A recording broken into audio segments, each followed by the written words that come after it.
Assalamualaikum warahmatullahi wabarakatuh. Bismillahirrahmanirrahim.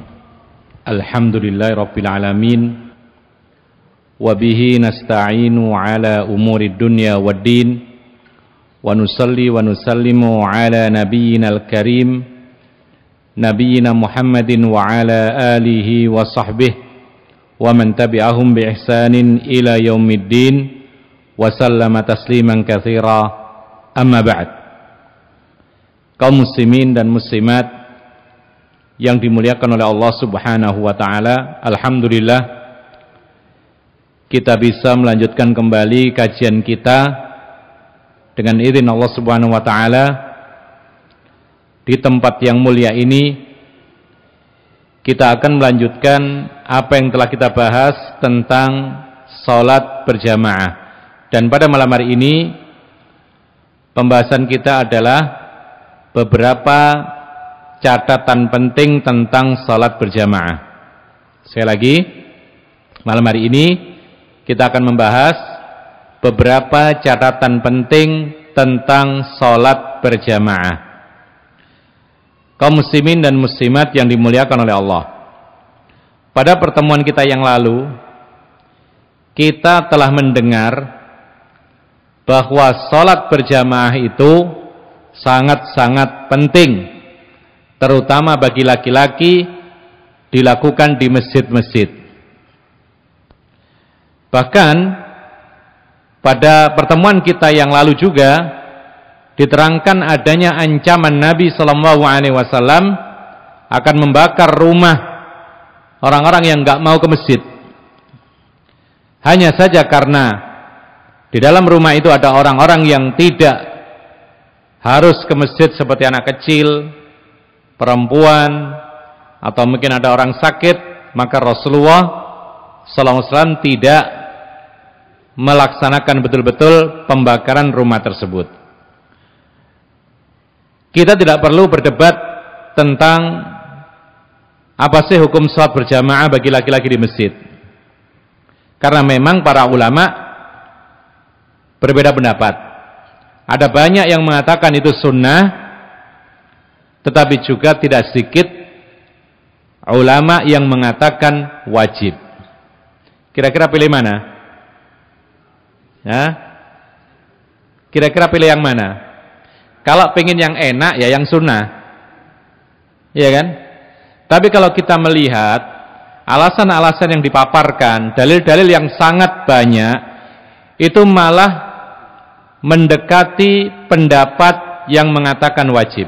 Apalagi kemarin juga disebutkan ada seorang buta minta izin untuk sholat di rumah, lalu terdengar azan. Rasulullah bertanya, apakah engkau mendengar azan? Ya wahai Rasulullah, fa'ajib. Maka Rasulullah mengatakan, engkau mendengar azan dan engkau bisa ke masjid, datangi masjid. Itu orang buta. Apalagi orang yang tidak buta. Mestinya kita lebih bersemangat ke masjid dibandingkan dengan orang-orang yang sakit atau yang buta matanya, yang tetap mereka ke masjid. Dan kita sebutkan yang lalu, para sahabat itu bisa menandai orang-orang itu munafik ketika mereka sengaja, ketika tidak ada udzur, lalu sholat di rumah, tidak mau ke masjid. Sampai-sampai dahulu itu orang-orang dahulu, para salafus salih pada zaman sahabat Nabi, karena mereka takut dikatakan sebagai orang munafik, maka mereka bersusah payah pergi ke masjid meskipun mereka sakit, meskipun mereka dipapah dengan dua orang kanan kiri, sampai diberdirikan di shaf, karena takut mereka dianggap sebagai orang munafik. Oleh karena itu, inilah rahasia, ya, kalau kita ingin masjid kita tetap hidup, masjid kita tetap hidup, rame jamaahnya, maka tidak hanya menghiasi masjid sebaik mungkin saja, tapi dibekali jamaahnya ilmu tentang hukum sholat berjamaah, agar mereka tahu bahwasanya penting sholat jamaah di masjid. Ada ancaman dari Rasulullah akan dibakar rumah. Rasulullah tidak mengizinkan orang buta untuk sholat di rumah ketika masih mampu ke masjid. Dan masih banyak lagi. Bahkan Allah Subhanahu wa ta'ala memerintahkan kaum muslimin, Rasulullah bersama sahabatnya tatkala sedang perang untuk tetap mendirikan sholat berjamaah. Sekali lagi kita tidak perlu berdebat. Yang mengatakan sunnah ya silahkan. Konsekuensinya adalah dia bertanggung jawab dengan pendapat tersebut. Yang mengatakan wajib, alhamdulillah lebih bersemangat ke masjid. Oleh karena itu, kalau kita melihat banyak masjid, ya, itu kosong jamaahnya. Tapi ada sebagian masjid 5 waktu selalu ditegakkan sholat berjamaah. Dan mereka-mereka yang sholat ini rutin, istiqomah. Apa sebabnya diantaranya? Di antara sebabnya adalah mereka jamaahnya yang rutin ke masjid 5 waktu ini, mereka punya bekal ilmu. Mereka tahu tentang pentingnya sholat berjamaah. Sementara yang masjidnya kadang-kadang megah, besar, tapi nggak ada jamaah sama sekali di masjidnya. 5 waktu nggak ada, paling yang rame maghrib. Sisanya berkurang separuh, sisanya lagi berkurang lebih banyak lagi. Ini kadang-kadang kenapa? Karena jamaahnya tidak dibekali tentang ilmu, yaitu pentingnya sholat berjamaah. Alhamdulillah, di masjid ini luar biasa nyaman, bagus, indah. Ditambah lagi dibekali dengan ilmu. Maka para jamaah akan semakin bersemangat sholat di masjid. Karena melihat dalil-dalil yang sangat luar biasa menunjukkan kepada pentingnya sholat berjamaah. Kaum muslimin dan muslimat yang dimuliakan oleh Allah. Disebutkan di sini, wa man tarakal jama'ata wa shalla wahdahu bila udhrin sahhat salatuhu lakinnahu athimun litarkil wajib. Nah, ini konsekuensi. Kalau pendapat itu mengatakan sholat berjamaah bagi laki-laki di masjid adalah wajib, konsekuensinya ini, siapa yang meninggalkan sholat berjamaah di masjid tanpa ada uzur, dia sholat di rumah sendirian, ini laki-laki ya, ini ibu-ibu nanti bisa diingatkan suami-suaminya, anak laki-lakinya, buat mereka-mereka itu tidak betah sholat di rumah, agar mereka rajin ke masjid. Tidak apa-apa ngomel, bapak-bapak diomeli, ini laki-laki kok seperti perempuan, tidak mau ke masjid, silakan diomeli. Agar apa? Agar laki-laki itu suka ke masjid. Karena memang perintahnya ini untuk kaum laki-laki.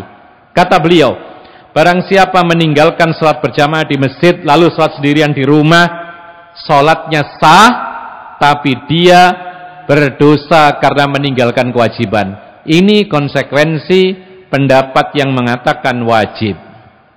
Nah, kalau kita mengatakan sunnah, berarti hanya meninggalkan sunnah. Orang yang sholat di rumah sendirian, tidak ke masjid, tidak ada uzur, tidak ada alasan, berarti dia tidak berdosa, sholatnya sah di rumah, dan dia tidak jatuh kepada perbuatan yang haram. Ya. Nah, kalau kita berpendapat sholat berjamaah bagi laki-laki di masjid itu adalah wajib, maka kita akan termotivasi untuk selalu ke masjid. Tidak pilih-pilih waktu maghrib sama isya saja. Ya, bahkan termasuk sifatnya orang munafik dahulu itu, mereka merasakan berat sholat di masjid itu isya sama subuh. Kenapa demikian? Karena waktu itu sudah gelap, tidak banyak orang tahu. Maka untuk menghindari seperti ini, kita berusaha ke masjid 5 waktu ke masjid, dan itu merupakan sarana komunikasi kita dengan Allah Subhanahu wa taala. Ini yang pertama. Lalu yang berikutnya, al-mas'alatu tsaniyah. Idza dakhala ar-rajulul masjida wa qad shalla, hal yajibu alaihi an yusalliya ma'al jamaah as-salata allati qad shallaha awwalan. Ada masalah berikutnya. Tadi kita katakan judul kita beberapa catatan penting tentang salat berjamaah. Yang pertama sudah, yaitu orang yang meninggalkan sholat berjamaah sengaja, tidak ada udzur, maka sholatnya sah, tapi dia berdosa. Ini konsekuensi pendapat yang mengatakan wajib. Masalah yang kedua adalah, apabila ada orang masuk masjid, jadi kita masuk masjid, dan kita sudah sholat, misalnya, kita misalnya sholat di masjid lain, seperti ini tadi ya, sholat isya di masjid yang lain. Masjid sebelah ini ada namanya Sunan Derajat ya.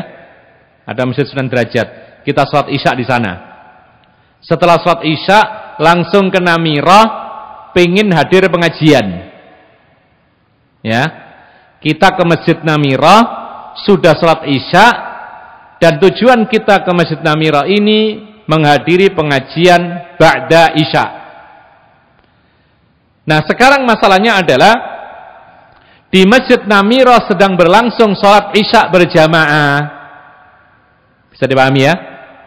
Jadi kita sudah sholat isya di masjid lain, lalu ke masjid Namirah, ternyata masjid Namirah sedang berlangsung sholat isya berjamaah. Apakah kita wajib sholat lagi berjamaah dengan imam yang ada di Namirah atau tidak? Jadi apakah kita harus mengulang atau tidak harus sholat? Ya sudah, biarkan sholat, kita nunggu di luar. Atau ya sudah, biarkan sholat, saya masuk masjid duduk-duduk. Ternyata jawabannya adalah la tajibu alaihi i'adatuha ma'al jamaah wa innama yusannu lahu dzalik.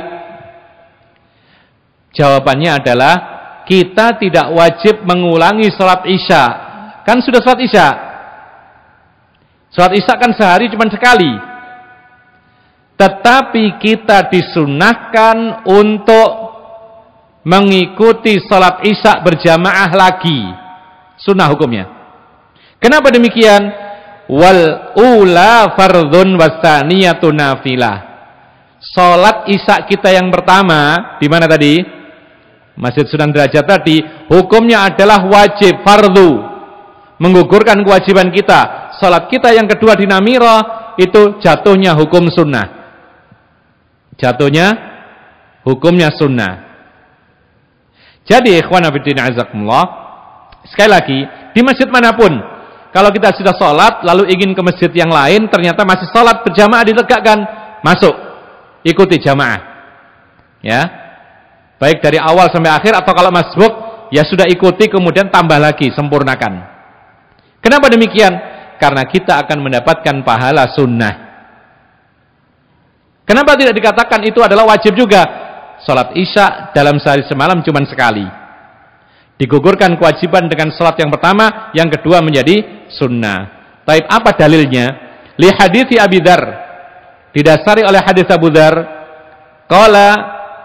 Qala Rasulullah sallallahu alaihi wasallam, kaifa anta idza kana 'alaika umara'u yuakhiruna as-salata an waqtiha aw yumituna as-salata an waqtiha. Rasulullah pernah menjelaskan.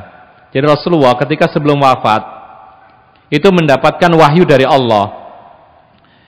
Isinya adalah penjelasan bagaimana kondisi umat akhir zaman. Terutama apa? Semakin mendekati hari kiamat, kezaliman-kezaliman semakin merajalela. Ya. Dan demikianlah secara umum Rasulullah mengatakan, "Ma ya'ti 'alaikumuz zaman illa walladzi min ba'di syarrun min." Semakin bertambah zaman, semakin bertambah kondisi umat Islam secara umum semakin buruk. Ya, hatta talqau rabbakum, sampai engkau berjumpa dengan Tuhanmu, maksudnya sampai kiamat. Jadi kondisi umat Islam semakin buruk, semakin buruk, semakin buruk. Begitu. Ini sunnatullah. Tapi tidak menafikan adanya kondisi sebagian tempat, sebagian komunitas itu semakin bagus. Ya. Tidak menafikan. Ini nilai secara umum. Umat Islam kondisinya semakin, dan itu sejak zaman Rasulullah, ketika bertambah zaman semakin buruk, semakin buruk. Semakin lemah dan semakin lemah. Tapi Nabi pernah mengatakan, senantiasa tetap ada sekelompok umatku yang tetap di atas kebenaran. Dan mudah-mudahan kita termasuk yang sekelompok umat Islam yang tetap di atas kebenaran, berpegang teguh kepada sunnah-sunnah Rasulullah SAW. Nah, Rasulullah menjelaskan nanti menjelang hari kiamat itu akan ada para penguasa, ya, yang zalim, yang mana mereka itu menunda-nunda waktu sholat. Jadi ada keputusan dari penguasa, sholat diatur mereka sehingga ditunda-tunda. diakhir-akhirkan, bahkan kadang-kadang sampai lewat waktunya. Ya. Bahkan dikatakan au yumituna sholatan waqtiha, sampai mereka-mereka ini, penguasa yang tertentu yang zalim ini, sampai kadang-kadang itu adalah menunda waktu sholat itu dari tempatnya, dari waktu yang semestinya.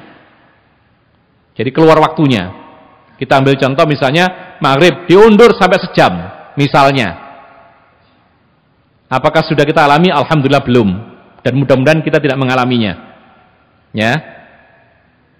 Kita alhamdulillah diberikan kebebasan untuk sholat berjamaah, untuk mengatur waktu sholat kita sendiri, untuk mengatur jamaah sendiri. Kita bersyukur kepada Allah Subhanahu Wa Taala. Tapi nanti menjelang hari kiamat akan ada pemimpin zalim sampai mereka itu menentukan waktu-waktu sholat tidak semestinya.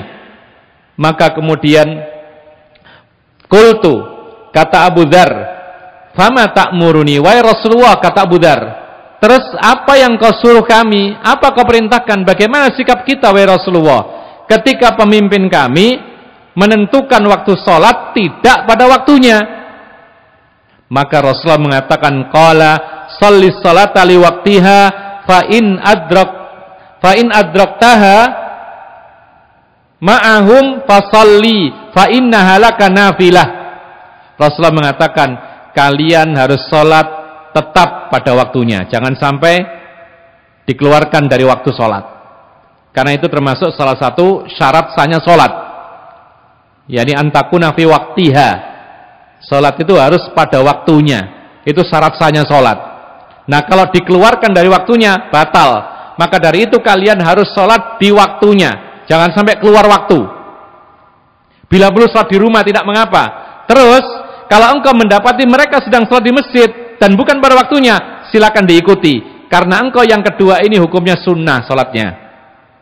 Diperjelas lagi, Rasulullah SAW mengatakan, fa innaha laka nafilah, maka sholatku bersama penguasa yang tidak tepat waktunya tadi, itu jatuhnya hukumnya sunnah.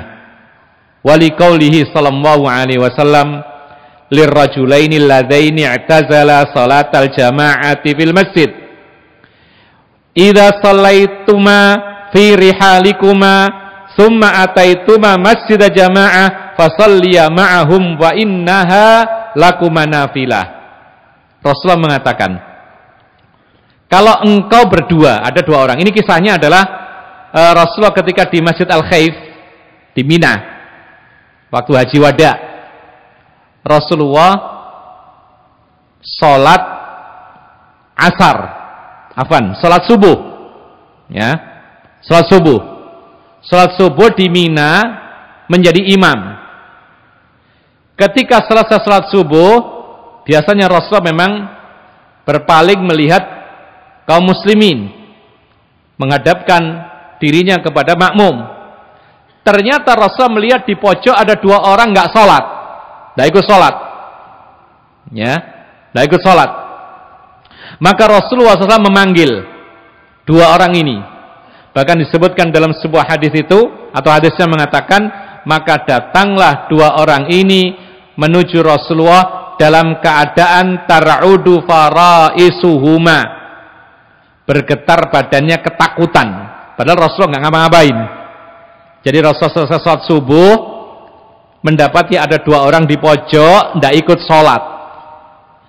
Maka Rasulullah orangnya bijak, tidak langsung diingkari, tidak langsung dikatakan haram, enggak, ya, tidak langsung dikatakan masuk neraka, enggak, dipanggil dulu.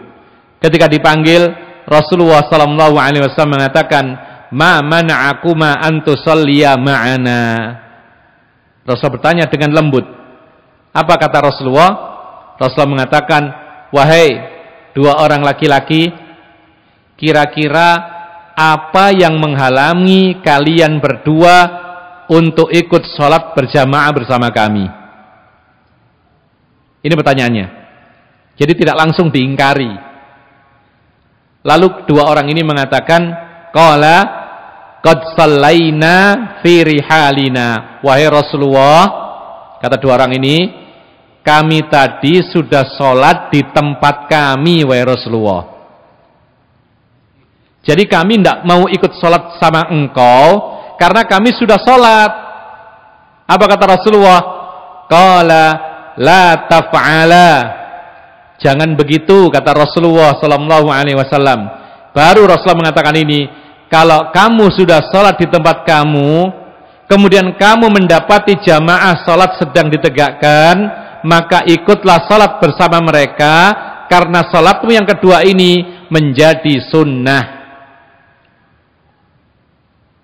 Maka ini menunjukkan kepada kita bahwa sebaiknya kalau kita sudah sholat lalu ketemu lagi jamaah sedang ditegakkan, ikut sholat lagi, jatuhnya hukumnya sunnah. Terus apa faedahnya? Faedahnya dua.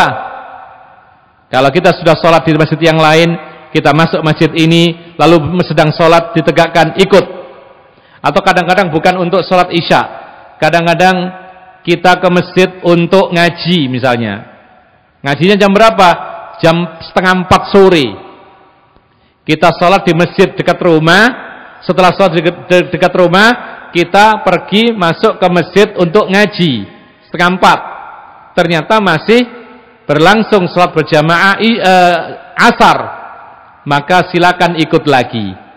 Yang pertama yang di dekat rumah kenanya wajib, fardu. Yang kedua kenanya sunnah. Artinya apa hikmahnya?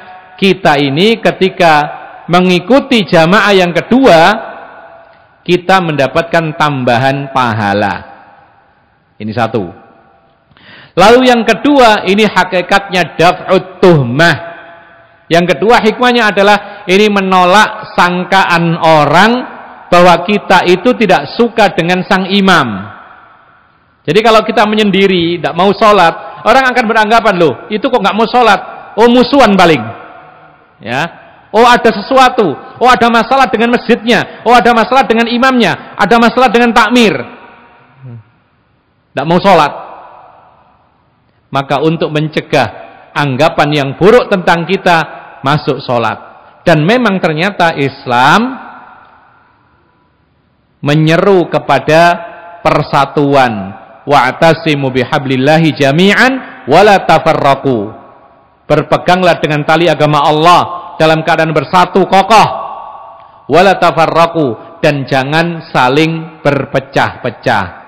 Di antaranya secara zahir, kalau kita sedang masuk masjid ada salat berjamaah, ikut supaya tidak kelihatan berpecah belah.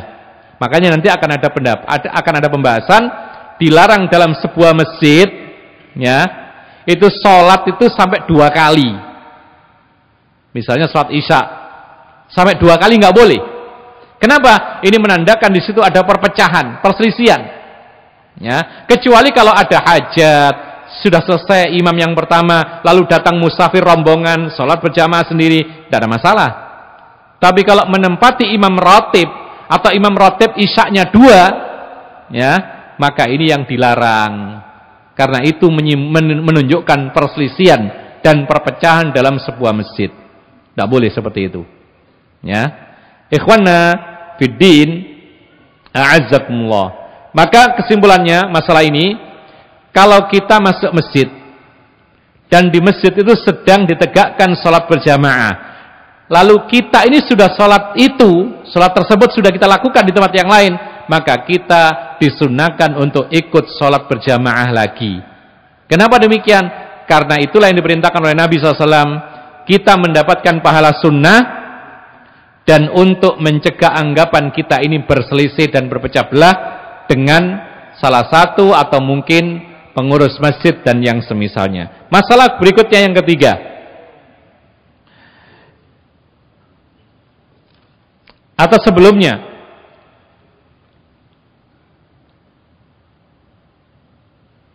Yang ketiga, aqallu ma tan'aqidu bihil jamaah.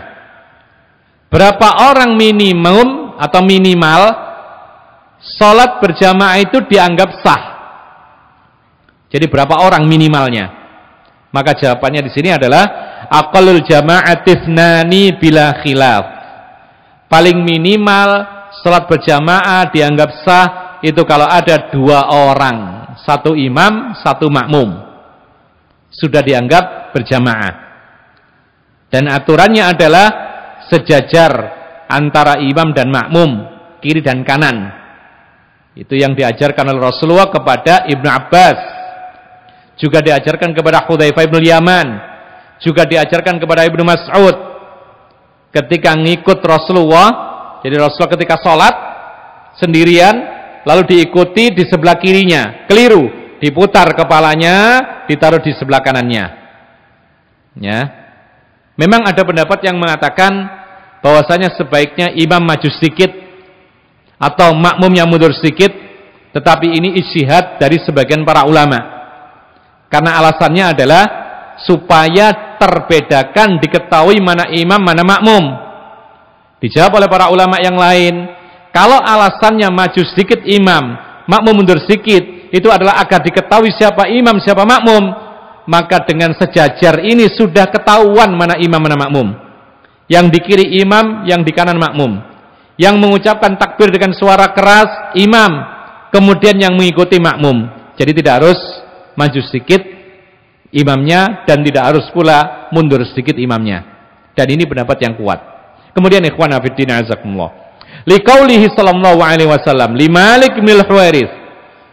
Hal ini didasari oleh hadis Rasulullah kepada Malik ibn Huwairits. Apa kata beliau? Idza hadaratis shalah fa'adzina tsumma aqima wal ya'ummakuma akbarukuma. Kalau engkau berdua, jadi Rasulullah ketika mengutus dua orang, ya, Malik bin Huwairits dan temannya diutus oleh Rasulullah. Lalu Rasulullah mengatakan, nanti kalau dalam perjalanan ketemu waktu sholat, misalnya di tengah jalan tiba waktu sholat zuhur, maka Rasulullah mengatakan azanlah. Maksudnya salah satu kamu azan, kemudian iqamatlah, kemudian yang menjadi imam kalian adalah yang lebih tua. Ini karena Rasulullah tahu bahwasanya yang lebih tua ini adalah yang lebih berhak. Nanti ada keterangan siapa yang lebih berhak menjadi imam kalau tidak ada imam ratib. Ya. Nanti dikatakan oleh Rasulullah aqra'uhum Qur'anan, yang paling bagus Qur'annya. Kalau dalam Qur'an sama, maka a'lamuhum bis sunnah, yang paling paham tentang sunnah Nabi. Kalau dalam Al-Qur'an sama, dalam sunnah Nabi sama, maka Rasulullah mengatakan mana yang lebih dulu masuk Islam. Kalau dalam masalah masuk Islam sama, dalam masalah ilmu sama, dalam masalah bacaan sama, maka Rasulullah SAW mengatakan yang paling tua. Nah ini karena Rasul tahu kondisi dua orang ini kira-kira sama, bacaannya sama, ilmunya sama, masuk Islamnya kira-kira sama, maka Rasulullah menyuruh yang lebih tua jadi imam. Ya, jadi perintah yang lebih tua menjadi imam ini tidak secara mutlak. Ya, dalam hadis yang lain, yang dijadikan imam, yang diangkat sebagai imam adalah orang yang paling bagus Al-Qur'annya. Maksudnya di sini apa Al-Qur'annya? Baik bacaannya maupun pengetahuannya terhadap Qur'an. Karena dahulu itu orang semakin bagus Al-Qur'annya, tidak hanya bacaannya, diiringi dengan pemahamannya. Jadi orang yang biasanya bagus bacaannya, maka pemahamannya pun bagus. Karena dia lebih fokus terhadap Al-Qur'an dan mempelajarinya. Sehingga para ulama mengatakan ini apabila di masjid itu tidak ada imam ratib, atau ketika sedang musafir, atau ketika sholat bukan di dalam masjid, atau dalam suatu rombongan yang di situ tidak ada imam ratib yang ditunjuk, maka yang dipilih adalah yang paling baik Al-Qur'annya. Kalau Al-Qur'annya rata-rata sama, maka yang paling bagus ilmu agamanya. Kalau masalah ilmu agamanya sama, dicari mana yang lebih dahulu masuk Islam. Kalau rata-rata sama, maka di situ diambil mana yang lebih tua. Jadi bukan langsung ditunjuk yang paling tua jadi imam, enggak. Kadang-kadang yang lebih tua, yang paling tua malah bacaannya enggak bagus. Ya. Kadang-kadang sangat tua tetapi karena tidak rajin belajar sehingga tidak mengerti bagaimana sholat. Karena sholat itu butuh ilmu. Dulu pernah kita sebutkan bagaimana Rasulullah mengajarkan kepada kita sujud sahwi. Nah kalau kita nggak ngerti hukum-hukum sujud sahwi, bisa rusak sholat kita. Kita lupa misalnya dalam sholat, lupa 1 rakaat karena nggak ngerti, dibatalkan, ngulang lagi, lupa lagi, ngulang lagi, tidak selesai-selesai. Ada solusi diajarkan oleh Rasulullah dengan mempelajari agama ini. Ternyata kalau kurang 1 rakaat, tinggal nambah 1 rakaat, ditutup dengan sujud sahwi. Lupa tasyahud awal, tidak perlu diqadha tasyahud awalnya, langsung di akhirnya ditutup dengan sujud sahwi. Itu yang diajarkan oleh Rasulullah SAW. Jadi menjadi imam itu tidak gampang. Perlu bacaan yang bagus, perlu ilmu agama yang bagus. Ya. Dan kalau kita disuruh memilih, misalnya tidak ada imam ratib, tidak ada imam tetap, maka dipilih yang paling bagus Al-Qur'annya. Karena apa? Karena imam sholat itu bukan untuk dirinya sendiri. Karena imam sholat itu untuk orang lain juga. Dia sholat bukan untuk dinikmati dirinya sendiri, tapi diikuti oleh orang banyak, dinikmati oleh para makmumnya. Dan makmum ini juga butuh khusyuk. Makanya para ulama mengatakan, untuk mewujudkan khusyuk berjamaah sholat itu diantaranya adalah sebaik mungkin, sebisa mungkin imamnya bacaannya bagus. Itu nambah khusyuk. Ditambah lagi para ulama mengatakan tempatnya bersih, nambah khusyuk. Tempatnya wangi, harum, seperti di tempat ini, masya Allah. Sejuk juga, tidak kepanasan, ya. Tidak ada sesuatu yang mengalihkan perhatian kita, misalnya gambar-gambar yang tidak keruan gitu. Ini menghilangkan khusyuk, ya. Jadi para ulama mengatakan bahwasanya khusyuk itu memang harus dicari. Di antara mencarinya adalah cari imam yang bagus qiraahnya, tempat dibuat senyaman mungkin, kita persiapan dengan berwudu, pakaian bersih, suci, wangi, tempat juga demikian, dan seterusnya. Kemudian ikhwana fiddin azakumullah, selanjutnya disebutkan oleh para ulama ada permasalahan yang berikutnya, yaitu kemarin kita sebutkan tentang hukum sholat berjamaah. Ada yang mengatakan sunnah, ada yang mengatakan wajib. Kalau kita katakan wajib, ya, pertanyaannya adalah, apakah kewajiban berjamaah ini berlaku bagi musafir? Musafir, kita misalnya pergi ke Jakarta, 5 orang ke Jakarta. Nah, kita kan punya keringanan musafir, boleh mengqashar sholat, boleh menjamak sholat. Nah sekarang ketika kita musafir 5 orang, kita menjamak dan qashar, apakah juga harus sholat berjamaah? Maka jawabannya tetap dianjurkan berjamaah. Dianjurkan, bukan wajib. Kalau musafir tetap dianjurkan berjamaah, karena Allah memerintahkan Rasulullah dan para sahabatnya tetap mendirikan sholat berjamaah ketika sedang perang dalam safar. Peperangan ini safar. Tapi Rasulullah mengatakan, wa idza kunta fihim fa aqamta lahumus shalah. Kalau engkau berada di tengah mereka, wahai Muhammad, kata Allah Subhanahu wa taala, maka engkau tegakkan salat berjamaah untuk mereka. Padahal masa perang ini. Kemudian Rasulullah sallallahu alaihi wasallam ketika haji wada tahun berapa? 10 Hijriah.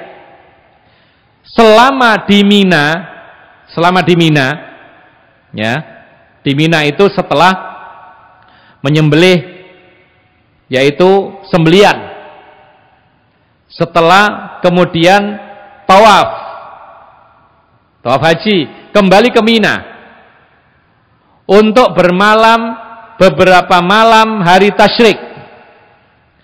Beberapa hari tasyrik itu Rasulullah berada di Mina, beliau selalu mengqashar sholatnya dengan berjamaah. Ini menunjukkan kepada kita bahwasanya kalau kita ini banyak orang, semuanya musafir, tetap dijaga berjamaah kalau bisa.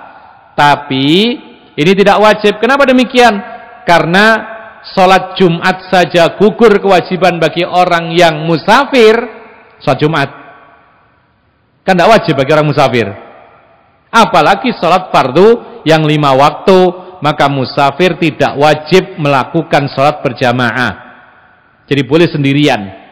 Tapi diusahakan berjamaah, karena demikian yang diperintahkan oleh Allah, demikian yang dilakukan oleh Allah ketika oleh Nabi Muhammad ketika sedang musafir, beliau tetap berusaha menjaga sholat berjamaah. Tapi kalau andaikan merepotkan, masing-masing pengen istirahat lelah, kalau musafir kemudian tempatnya beda-beda, maka tidak harus berjamaah ketika sholat jama' atau qashar tadi. Kenapa demikian? Karena Rasulullah mengatakan al-jum'atu haqqun wajibun ala kulli muslimin fi jama'ah. Rasulullah mengatakan salat Jumat berjamaah itu wajib atas setiap muslim illa arba'a, kecuali 4 golongan. Wa dzakara minhum al-musafir. Dan Rasulullah menyebutkan di antara mereka adalah apa? Adalah orang yang sedang musafir. Kemudian ikhwan fillah azakumullah, disebutkan juga oleh para ulama bahwasanya ini catatan berikutnya, seorang yang musafir, ya, misalnya antum musafir mampir ke Masjid Namirah, antum musafir kan boleh mengqashar salat, ya, masuk ke Masjid Namirah kebetulan salat Isya berjamaah, ikut gak? Ikut. Imam, karena imam di sini mukim, maka salatnya sempurna 4 rakaat. Pertanyaannya, bagaimana dengan musafir yang menjadi makmum dari imam yang mukim? Berapa rakaat salatnya? Hah? Hati-hati, jangan-jangan antum mengatakan, oh sunnahnya ya 2 ya 2. Kita katakan, para ulama sepakat musafir kalau ikut menjadi makmumnya imam yang mukim, maka salatnya harus ikut imam yang mukim. Harus. Berapa rakaat? 4 rakaat Isya. Dan para ulama sepakat tidak ada beda pendapat. Jadi kalau ada yang mengatakan ketika ditanya, kalau kita musafir, ya, ikut sholat zuhurnya mukim, imam yang mukim, berapa rakaat kita sholat? Kalau yang ditanya mengatakan, oh ada perbedaan pendapat, nah berarti keliru dia. Nggak ada beda pendapat dalam hal ini. Semua sepakat musafir kalau sholat di belakang imam yang mukim, maka dia harus ngikut orang mukim, sholatnya sempurna. Sebaliknya bagaimana? Kalau seandainya imamnya musafir, makmumnya mukim, maka imam berhak sholat apa? Sholat qashar atau sempurna? Imam berhak sholat qashar. Terus mukimnya bagaimana? Mukimnya harus nambah. Tidak bisa dia ikut-ikutan musafir, wong dia tidak musafir, ya. Tidak boleh dia beralasan, loh saya kan ikut imam, dia rakaat 2 rakaat ya saya 2 rakaat. Tidak bisa. Yang 2 rakaat itu imamnya musafir, engkau tidak musafir, maka tidak boleh diringkas. Dan demikianlah Rasulullah SAW, kata Imran ibn Husain, beliau mengatakan, tatkala Rasulullah SAW menaklukkan kota Mekah, itu tahun 8 Hijriah, Rasul tinggal beberapa hari di Mekah, beliau selalu sholat qashar. Bahkan ketika mengimami penduduk Mekah, Rasul kan jadi orang Medina. Berarti ketika ke Mekah musafir atau enggak? Musafir.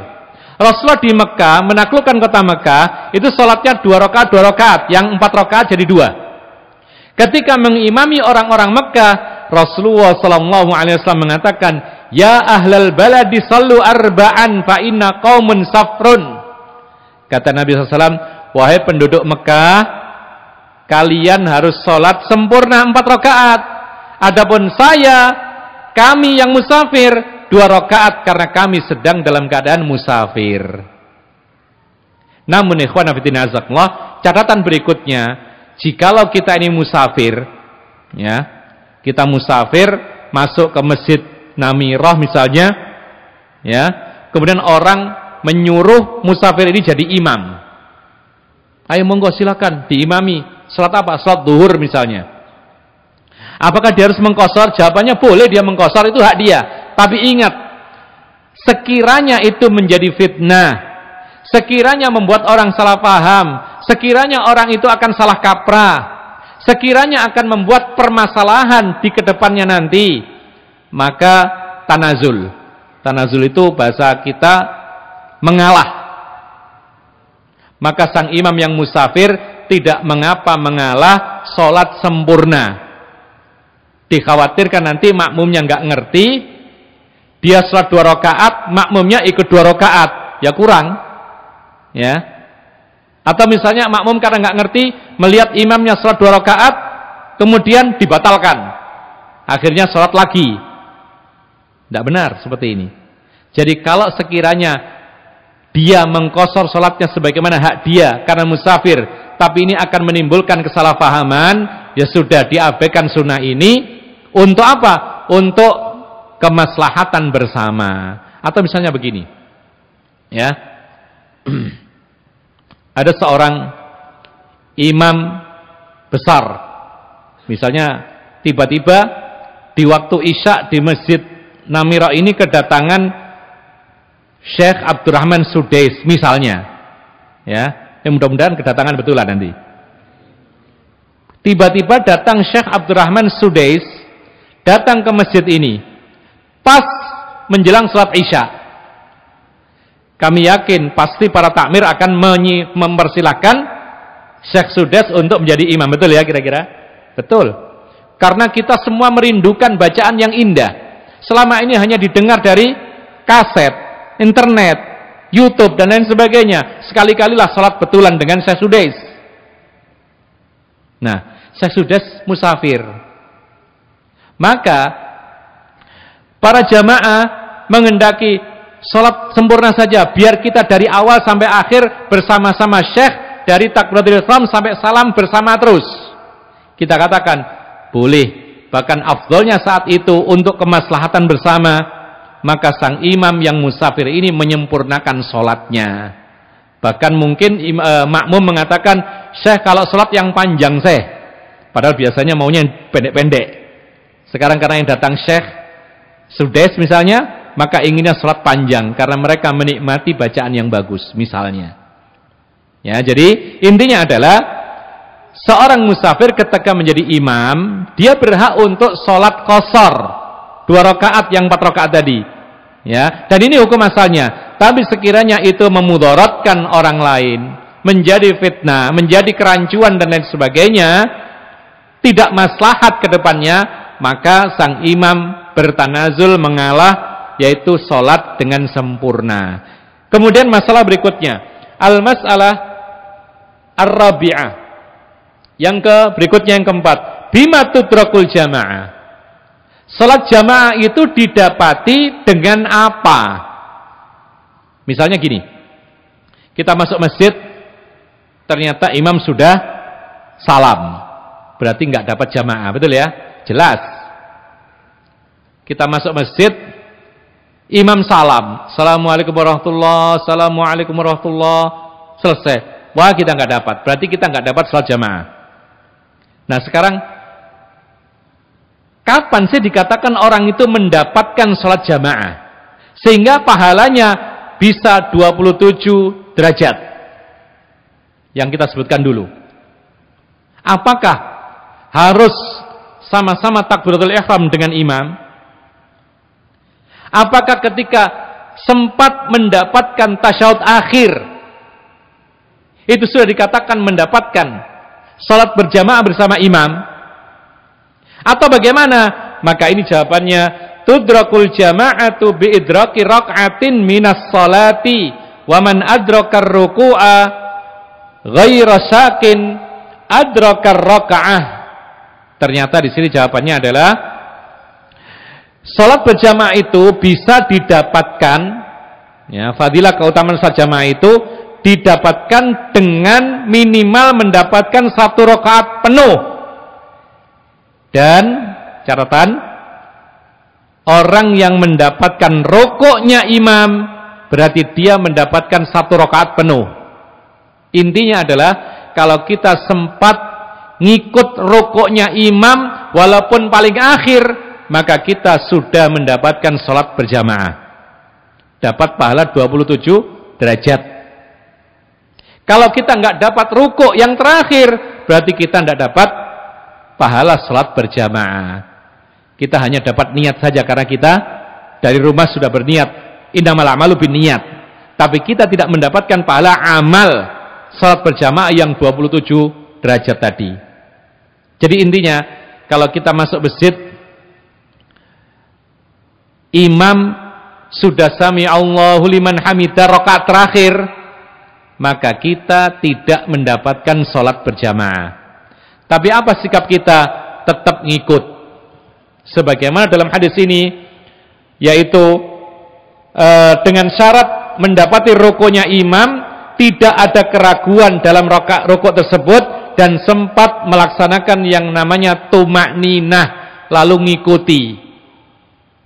Jadi nggak hanya sekedar ngejar rukuk, kemudian baru saja mau rukuk imam sudah naik, kita nggak sempat tumakninah dalam rukuknya imam, itu nggak dapat sholat jamaah.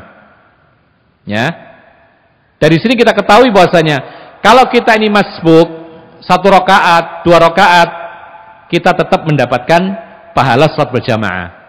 Karena sempat mendapati rukuk, apalagi rukuk yang kedua masih kita dapatkan, rukuk ketiga masih kita dapatkan, rukuk keempat masih kita dapatkan. Kita sudah dikatakan mendapatkan pahala sholat jamaah. Tapi kalau rukuk yang terakhir sudah nggak dapat, apalagi kita masuk masjid cuman dapat salamnya imam, maka kita tidak dapat pahala sholat berjamaah. Tapi konsekuensi kita harus ngikut sang imam dengan cara langsung takbir, takbiratul ihram, kemudian langsung ikut bagaimanapun kondisi imam. Kalau duduk ya duduk, kalau tasyahud ya tasyahud, dan seterusnya. Lalu kemudian menambah. Hal ini didasari oleh hadis Abu Hurairah. Beliau mengatakan, "Idza ji'tum ila sholati wa nahnu sujudun fasjudu wa la ta'udduha syai'an wa man adraka raka'atan faqad adraka as-salata." Kata Abu Hurairah, apabila kamu datang untuk sholat berjamaah, jadi ada orang datang ke masjid untuk sholat berjamaah, ternyata jamaah atau imam sedang sujud, berarti nggak dapat rukuk, berarti rakaat tersebut nggak dapat. Tinggal lihat setelahnya ada nggak 1 rakaat lagi. Nah, kata beliau, dan jangan dihitung 1 pun rakaat. Jadi kalau kita tidak mendapati rukuk itu, maka kita tetap ngikut, tapi nggak usah dihitung 1 rakaat. Ya. Tetapi barang siapa yang bisa mendapati rukuk bersama imam, tentu saja dengan tumakninah, maka dia mendapati sholat atau 1 rakaat tersebut. Contohnya begini, kita masuk masjid sholat maghrib, ya. Ternyata imam sudah sami Allahu liman hamidah rakaat pertama, maka kita masuk takbiratul ihram, langsung ngikut imam, yaitu i'tidal, lalu ngikuti sampai selesai. Konsekuensi kita apa? Kita nambah 1 rakaat karena rakaat pertama tidak dihitung. Ya, kata Rasul demikian. Tapi kalau kita masuk masjid, imam rukuk pertama, Allahu Akbar rukuk pertama, kita langsung ikut takbiratul ihram, langsung rukuk bersama imam di rakaat yang pertama, ya, maka ikuti sampai selesai. Apakah kita tambah? Jawabannya tidak usah kita tambah, karena kita sudah mendapati rukuk yang pertama. Berarti kita mendapatkan rakaat yang pertama, kedua ngikut, ketiga ngikut, berarti selesai salat kita, tidak ada konsekuensi apa-apa. Oleh karena itu, ikhwana fiddin azakumullah, ini pelajaran yang penting, dan ini menunjukkan bahwasanya ada hal yang diringankan bagi orang yang sholat. Meskipun apa? Meskipun kita ini tidak mendapati Al-Fatihahnya imam. Kan kita masuk masjid, tahu-tahu sudah rukuk. Kita sempat ikut rukuk, tentu saja dengan takbiratul ihram. Maka kita sudah dikatakan mendapatkan 1 rakaat penuh, meskipun lewat bacaan Al-Fatihah. Dan ini keringanan, karena yang mengatakan sendiri Rasulullah SAW. Bahkan dulu itu ada seorang sahabat, Abi Bakrah, itu datang ke masjid, kemudian Rasulullah, dan dia masih jauh, jadi di awal pintu, sementara safnya di depan. Rasulullah rukuk, Maka kemudian takut terlambat, si Abu Bakar ini langsung takbir dan rukuk di pintu. Kemudian dia jalan ke shaf sambil rukuk. Jalan sambil rukuk, masuk ke shaf. Yang namanya orang jalan sambil rukuk pasti akan ada suara gaduh. Maka setelah sholat selesai, dia salam juga, nggak ada nambah. Rasulullah mendengar suara gaduh, ditanya oleh Rasulullah, ada apa tadi? Siapa tadi? Siapa yang jalan sambil rukuk? Maka Abu Bakar mengatakan, saya Rasulullah. Rasulullah mengatakan, zadakallahu hirsan wala ta'ud. Semoga Allah menambahkan semangatmu untuk sholat berjamaah ini, tapi jangan kau ulangi sikap demikian. Apa itu? Jalan sambil rukuk. Mestinya bagaimana? Ya sudah, jalan saja masuk ke shaf, kemudian takbir ikuti imam. Kalau dapat rukuk tidak usah ditambah, kalau nggak dapat rukuk tambah 1 rakaat, selesai, tidak ada masalah. Ya, sekali lagi ini merupakan keringanan yang sangat besar bagi orang-orang yang masbuk. Meskipun dia tidak sempat membaca ta'awud di rakaat yang pertama, meskipun dia tidak membaca Al-Fatihah di rakaat pertama ini, meskipun dia tidak membaca surat, ya, tapi dia langsung takbiratul ihram dan rukuk bersama imam, dia sudah dinilai mendapatkan 1 rakaat penuh. Maka dari itu, kalau seandainya kita ini mendapatkan rakaat terakhir, patokannya adalah mendapatkan rukuk atau tidak. Sempat gak rukuk? Kalau kejar-kejaran dengan imam, kita baru mau rukuk, imamnya sudah naik, ya nggak dapat. Karena syaratnya setiap rukun sholat, rukuk misalnya, itu harus ada tumak nina. Tumak nina itu diam sejenak, tenang sejenak. Paling tidak cukup waktu tenang itu untuk bertasbih. Rukuk paling tidak mengucap Subhana Rabbiyal Azim sekali minimal.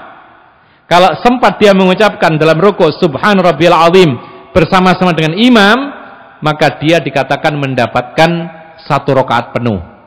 Tapi kalau baru rukuk Allahu Akbar sub tok, tidak sampai lanjut lalu imam Sami Allahu liman hamidah, berarti belum mendapatkan rukuknya imam. Karena apa? Karena dengan kalimat sub belum selesai Subhana Rabbiyal Azim, belum selesai, maka berarti dia belum sempurna tumak ninahnya. Setiap rukun sholat itu harus disertai tumak ninah. Makanya Rasulullah mengajarkan kepada orang Badui, ya, yang sholatnya sangat-sangat cepat, rukuk sujud mematuk seperti ayam makan biji-bijian, ya. Lalu setelah sholat cepat datang kepada Rasulullah mengatakan, kum fasalli fa innaka lam tusalli. Kamu sholat lagi, karena kamu belum sholat. Tidak dinilai sholat, padahal sudah sholat. Diulangi yang kedua, cepat lagi. Datang pada Rasulullah mengatakan lagi, sholat lagi kamu, tadi belum sholat. Sholat lagi yang ketiga, datang kepada Rasul lagi, diulangi lagi oleh Rasulullah, sholat lagi kamu belum sholat, padahal sudah 3 kali sholat. Sampai akhirnya dia mengatakan, ya Rasulullah, demi Allah yang mengutus engkau membawa kebenaran, aku tidak bisa sholat lebih baik daripada tadi. Berarti setiap hari sholatnya begitu. Berapa lama? Ya selama dia ngerti sholat sampai sekarang gitu loh.